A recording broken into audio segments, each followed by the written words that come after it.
2026 சட்டமன்ற எலெக்ஷன் பற்றி தான் நாங்கள் பேசிட்டோம். கிரக சூழ்நிலையில் இன்னைக்கு விஜய் ஃபேக்டர் ஒரு முக்கியமான ஃபேக்டர்.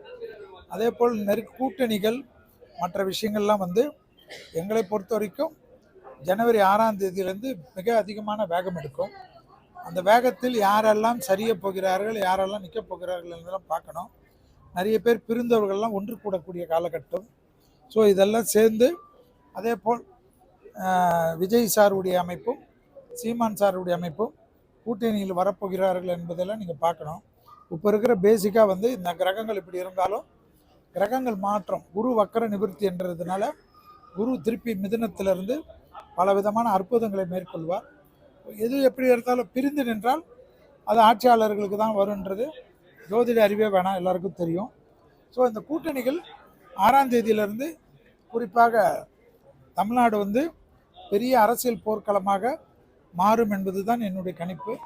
இந்த கூட்டணிகள் மற்ற விஷயங்கள் எல்லாம் வைத்து நாங்கள் ஜோதிடர்கள் எல்லாம் கண்டிப்பாக இந்த 6லிருந்து 15க்குள்ளாக வெறும் அரசியலுக்கு மட்டும் பேசுவதற்கு தனியாக சென்னையில் ஒரு விழா ஏற்படுத்தியிருக்கிறோம். ஸோ அந்த விழாவில் நாங்கள் தீர்க்கமாக இதை பற்றி பேசுவோம். என்னுடைய நீச்சபங்க ராஜயோகம் வருது, பெரிய யோகம் அது என்னை பொறுத்த வரைக்கும் நான் ஏற்கனவே சொன்னது தான். ஒரு நீச்சபங்க ராஜயோகம் இருந்தாலும் அரசியல் என்பது தினமும் தேர்தலில் வரணும், தெருவில் இறங்கணும், மக்களை சந்திக்கணும். இப்போ அவருடைய அணிக்கு, அவருடைய கட்சிக்கு நிறைய பேர் பெரிய பெரிய ஆளுகள்லாம் வருகிறார்கள். அதெல்லாம் அவர் சரியாக அவர் நிர்வகிக்கணும். ஏன்னா கடகராசிக்கு என்ன பிரச்சனைனா 2ல் கேது 8ல் ராகு இருக்கிறது. கூட இருக்கிறவங்க அவரை அணுகாமல் வச்சு, இப்போ செங்கோட்டையன் உங்கள் மாவட்டத்திலே செங்கோட்டையன் இருக்கார், வலிமைமிக்க தலைவர். அவர் என்னுடைய நெருங்கிய நண்பர். அவர் இப்போ அவ்வளோ வருஷங்கள் இருந்த அனைத்து இந்த அண்ணா திராவிட முன்னேற்ற கழகத்தை விட்டு விஜய் சாருக்கே போயிருக்காரு. பெரிய ஒரு நிர்வாகி.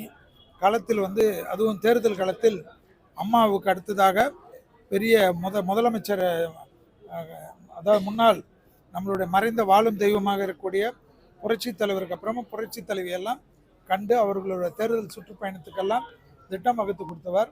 அவரெல்லாம் எந்த அளவுக்கு இவர் பயன்படுத்த போகிறார் என்பதை பார்க்க வேண்டும். இப்பொழுதுக்கு என்னுடைய பொறுத்த வரைக்கும் 18% ஓட்டு அவருடைய கால்குலேஷனில் சாதாரணமாக இருக்குது. அது பெரிதாக்குறதா குறையுதான்றதை அவர் தான் சரி பண்ணணும்.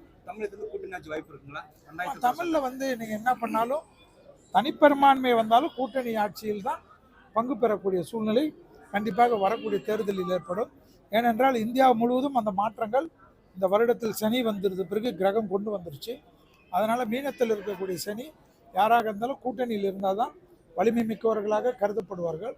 ஸோ இங்கே சோலாவில் ஓட்டு பிரிக்கலாம்.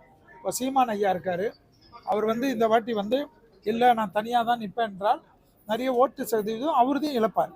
அதனால தான் நான் நண்பர் அவர். அதனால தான் அவர் எந்த கூட்டணியிலும் போட்டோம். நான் பாரதிய ஜனதா கட்சியில் இருக்கிறனால என் கூட்டணிக்கு வரணும்னு நான் சொல்ல. ஆனால் கூட்டணி இல்லாமல் இந்த தடவை தனியாக களம் கால்வார் வேண்டுமானால் ஸ்பாய்லர்களாக இருக்கலாம்.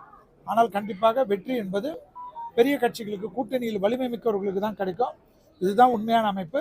ஆனால் இந்த கிரகம் தனியாக நிற்கிறதா இல்லையான்றது வரக்கூடிய காலகட்டம். என்னை பொறுத்தவரைக்கும் ஜனவரி 6ஆம் தேதியிலிருந்து தான் அதனுடைய வேகம் தரும். எப்படி இருக்கும்? மாற்றங்கள் இருக்காது. 1ஆம் தேதி 2ஆம் தேதியே ட்ரம்ப் போரை பிரகடனப்படுத்தி விட்டார், போர் செய்துட்டாரு, போரை டிக்ளேர் பண்ணிட்டாரு. ஒரு அதிபரை பிடிச்சிட்டு போயிட்டாரு. இப்போ அதுக்கு உண்டான போர் மேகங்கள் நான் ஏற்கனவே சொன்னது தான். 35% தான் உலகத்தில் நல்லது நடக்கும், 65% கெட்டது தான் நடக்கும். ஆனால் இதுவும் கடந்து போகும் என்பதை போல் உலகம் பார்த்து கொள்ள வேண்டும்.